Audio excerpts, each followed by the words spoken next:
va parler tout d'abord d'un sujet sérieux, et oui, mais qui a marqué l'histoire. On va parler de l'abolition de la peine de mort. Alors on l'avait déjà évoqué il y a quelques semaines, c'était assez rapide grâce à un article de l'Actu, qui est un petit quotidien pour les adolescents. Mais je vous en reparle aujourd'hui parce que déjà le 30 septembre, c'est la date pile où elle a été adoptée par le Sénat, cette fameuse loi.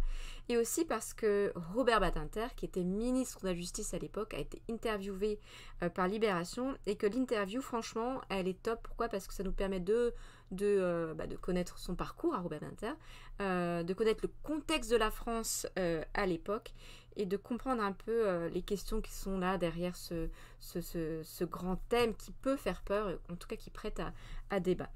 Alors on va aller voir cet article, c'est dans Libération d'aujourd'hui. Et Robert Badinter, il a 93 ans. Autant vous dire qu'il a encore toute sa tête, et que l'abolition de la peine de mort universelle dans le monde entier, c'est encore un de ses combats de tous les jours. C'est le combat de sa vie, en fait. Alors, si tout va bien, ça va diffuser mon écran. J'ai l'impression que ça galère un peu. Voilà, voilà. Je vais essayer de régler ça un petit peu mieux, que vous ne soyez pas envahi non plus de... Ah ben non, mais oui, je sais pourquoi, parce que je fais un petit peu mon boulet, hein, comme d'hab. Voilà. Donc il fait la une, forcément, hein, c'est quand même une date, en plus c'est 40 ans, quoi, c'est une date tout pile, pardon, donc on aime les dates piles, et puis c'est en même temps, c'est, voilà, il faut en parler, c'est l'occasion d'en reparler aussi. Et franchement, interview super. 40 ans, voilà, après le vote contre la peine capitale en France, l'ex-garde des Sceaux, c'est comme ça qu'on appelle le ministre de la Justice, a reçu Libération pour évoquer ce moment historique et le combat d'une vie. Et oui, tout ça en même temps. Alors, ça fait la une, et on est tout de suite dans le vif du sujet quand on ouvre le dernier numéro de Libération. Hello à ceux qui nous ont rejoints en même temps, en live, et voici l'interview. Alors déjà, il y a l'éditorial qui est assez poignant déjà.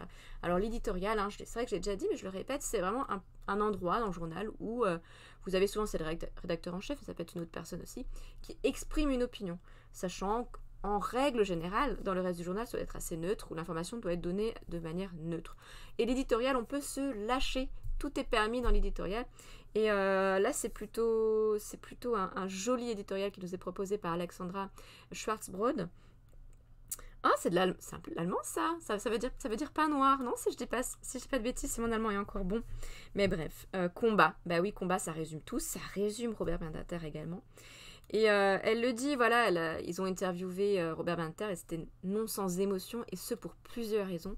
Déjà parce qu'il est le dernier signateur vivant de ce texte historique, texte qui a été signé le 30 septembre 1981, parce qu'ils étaient plusieurs à signer le texte. Donc il y avait François Mitterrand qui était président à l'époque, le Premier ministre Pierre Mauroy, et des ministres de l'Intérieur et de la Défense qui étaient Gaston Defferre et Charles Hernu, qu'on a peut-être un peu plus oublié. Bref, ils sont tous décédés, lui c'est le dernier, donc il y a vraiment quelque chose de symbolique. Il est encore là pour en parler. Alors c'était aussi, en France, c'était le seul pays d'Europe occidentale où cette pratique d'un autre âge subsistait. On va le voir pourquoi, il y a tout un contexte aussi. C'était pas forcément, c'est dit dans l'édito puis après, vraiment le but premier de François Mitterrand quand il était président, d'abolir la peine de mort, mais c'était quelque chose qui était voulu vraiment très fortement par Robert Badinter, parce qu'il était avocat, et donc il a défendu des indéfendables, j'ai envie de dire, mais en tout cas c'était vraiment son combat déjà premier. Et c'est grâce à son discours notamment qu'il a fait peut-être changer les esprits. Et c'est ce qu'il dit dans l'édito, sans la force de conviction, sans le talent d'orateur de son garde des Sceaux, parce qu'il y a un discours historique qu'il faut bien sûr écouter. Voilà, le tournant n'aurait peut-être pas été pris, car les Français restaient alors majoritairement en faveur de la peine capitale. Donc il fallait y aller, il fallait s'exposer là-bas devant l'Assemblée, exposer ses opinions, prononcer le bon discours et convaincre après pour que la loi soit votée au Sénat, et c'est ce qui a été fait. Et puis c'est émouvant aussi parce qu'à 93 ans, cet homme se bat encore pour qu'un jour l'abolition de la peine de mort devienne universelle, voilà, touche tous les pays. Il lutte pour ça, c'est ce qu'il dit, et ils savent que voilà, chez lui, ce ne sont pas des mots prononcés à la légère. C'est vrai qu'il y a quelque chose d'assez fou dans son parcours. C'était voilà, il a une idée en tête, et il va y aller jusqu'au bout. Voilà, depuis 40 ans, des avancées ont été obtenues jusqu'à la Virginie en début d'année, après le Colorado en 2020, qui ont compris le sens de l'histoire. Là, on parle des États-Unis parce que dans certains États aux États-Unis, la peine de mort est encore de vigueur. Après, on le sait, en plus, aux États-Unis, il y a eu pas mal de peines de mort qui ont été prononcées est faite alors même que voilà, justice n'avait pas forcément été rendue. Bref, le sens de l'histoire, c'est peut-être un peu ça aussi.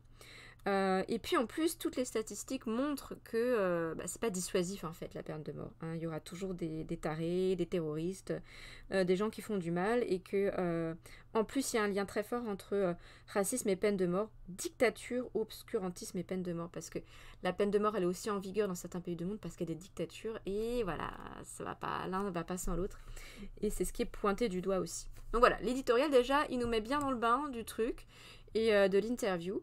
Et l'article commence par un extrait de son discours à Robert Badinter. Et c'est marrant qu'il commence par ça, mais je pense que c'est un peu étudié aussi quand on étudie un peu le discours, le mécanisme, etc. Parce que forcément, un discours, c'est écrit au mot près. Il y en a tout compte. Hein. Moi, je suis pas spécialiste, mais il y a l'intonation, il y a la manière dont on le présente, il y a les gestuels. Enfin, il y a tout, quoi. Et il a commencé par ça. Voilà, le Sénat me pardonnera si je dois m'exprimer avec une voix voilée. Ce n'est point l'émotion, ce n'est pas encore la conséquence de la fatigue, c'est simplement le malencontreux hasard d'une rencontre avec une nappe de brouillard. C'est marrant de commencer un discours comme ça, parce qu'a priori c'est une anecdote perso, donc bon, voilà, ça n'a pas un lien vraiment avec le sujet. Mais je pense que c'est pas anodin de commencer comme ça, calmement, par une petite anecdote, pour pas rentrer frontalement dans le vif du sujet, un sujet qui, à l'époque, était un petit peu compliqué. Bref, il a commencé comme ça le 28 septembre, quand il entame son discours à la tribune du Sénat. Et il conclut après en disant, parce qu'il sait qu'il faut convaincre, parce que le but d'un discours, c'est ça, il faut convaincre. Si vous considérez en conscience qu'aucun homme n'est totalement coupable, qu'il ne faut pas désespérer de lui pour toujours, que notre justice, comme toute justice humaine, est nécessairement faillible, et que tout le progrès de sa justice a été de dépasser la vengeance privée et la loi du talion, alors vous voterez pour l'abolition de la peine de mort. Voilà ce qu'il dit pour convaincre, et a priori ça a marché. On verra qu'il y a beaucoup de débats autour de la peine de mort, mais on peut comprendre un peu tous les arguments qui, ceci dit, sont parfois souvent dictés par l'émotion et ce qu'il va dire après. Et c'est vrai que voilà, si on laisse cette émotion de côté, on peut peut-être comprendre Robert Badinter et tous ceux qui ont été à cette époque-là aussi pour l'abolition de la peine de mort. Hello, c'est ceux qui nous ont rejoints, c'est sympa d'être là.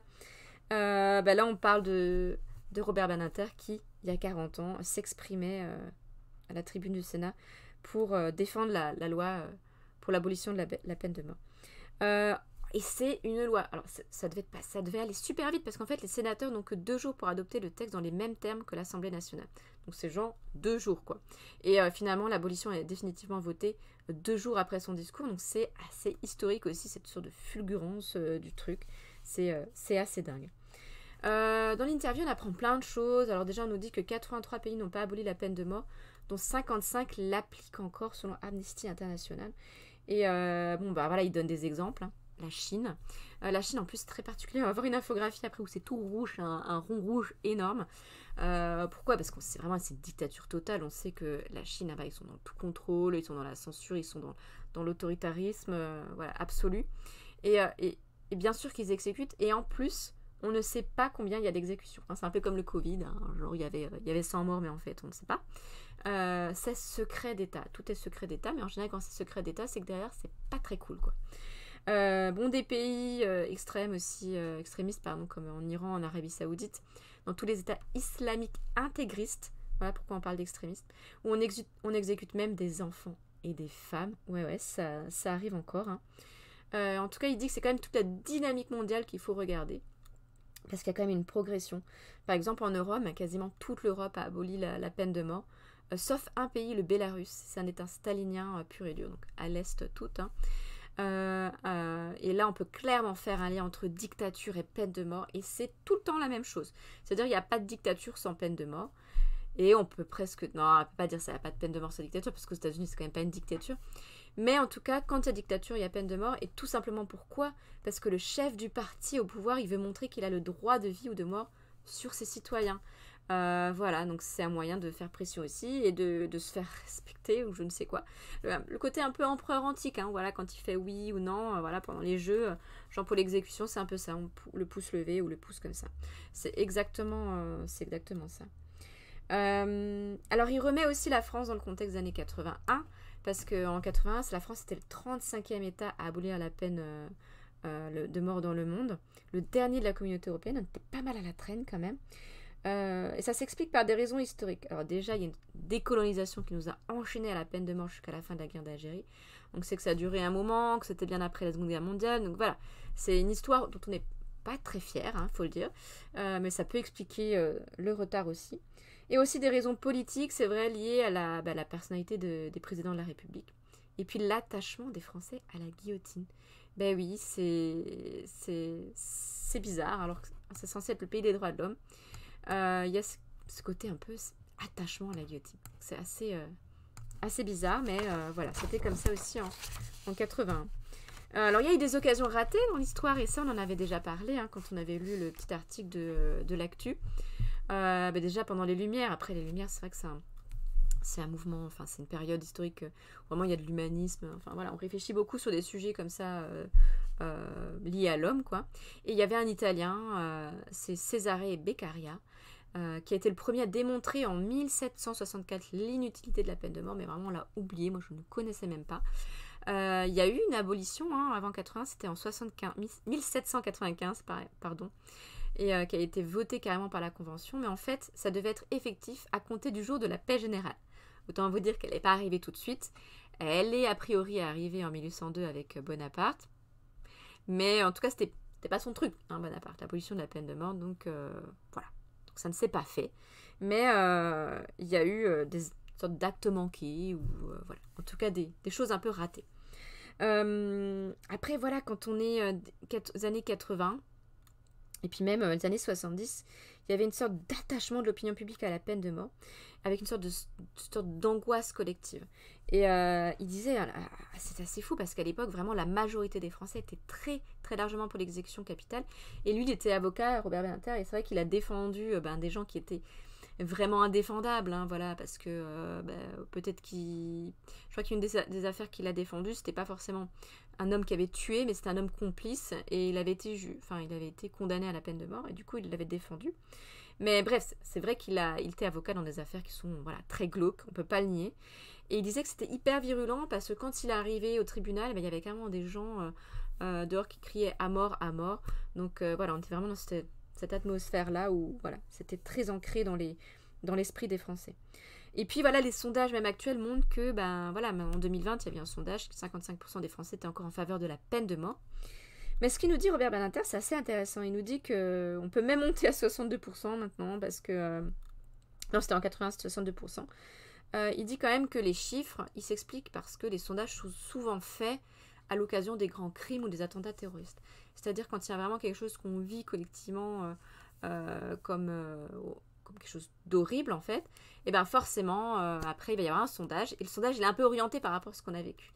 Hello, mais je connais ce pseudo, je connais cette personne. Hello, parce que en fait, c'est un élève qui m'a dit son pseudo que j'adore. C'est trop bien. Et c'est pas cool un pseudo comme ça lors de l'apéro, parce que non. On voit l'ironie. Oui, parce que du coup, on a parlé de mon casque, de mon ordi tout pourri, de mon micro à 25 €, je pense. Tout ça. Et d'ailleurs, on a beaucoup parlé de Twitch avec les élèves. Et moi, en fait, j'ai appris des trucs parce que je suis trop nulle. Mais je suis trop nulle, mais oui. Des points de chaîne, les machins, les trucs. Mais non, mais c'est un monde. Moi, je me sens trop vieille. C'est cool, ce soir-là, c'est cool. Ah, je suis avec la petite soeur. Bon, c'est chouette. Bon, après, ça va. Normalement, c'est un live. Bon, alors là, on parle de trucs pas terribles.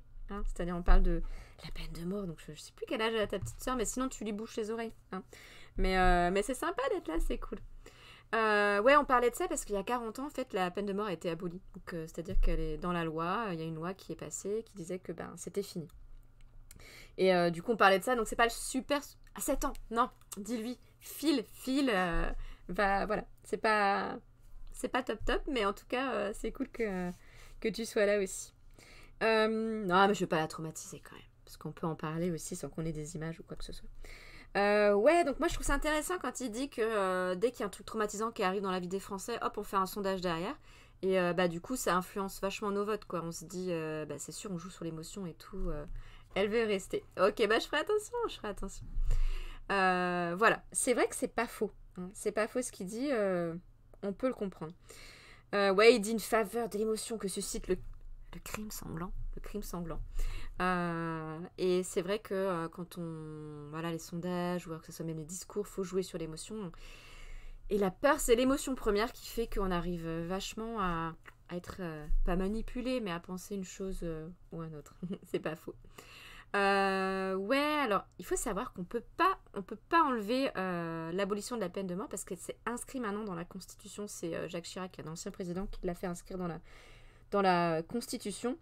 Et en plus, il faudrait aussi déchirer la Convention européenne des droits de l'homme et d'autres traités. Donc, quand il y a certains candidats là qui nous disent, à la présidentielle, qui nous disent oui, on va remettre la peine de mort, ce n'est pas possible, à moins que ceux ou cette candidat aient envie de faire de la France une dictature. Et alors là, ça serait possible, mais a priori, on peut pas, parce que c'est inscrit dans la Convention et aussi dans la Convention européenne. Ça serait un petit peu compliqué. Ouais, c'est obligé, c'est sûr. Voilà, après, cette interview est vraiment pas mal. Et il redit en fait que il y a toujours eu des terroristes, il y a toujours eu des gens méchants, il y a toujours eu des gens qui faisaient le mal, et que la peine de mort, ça dissuadait pas, quoi. C'est pas quelque chose qui va empêcher les gens de faire ça.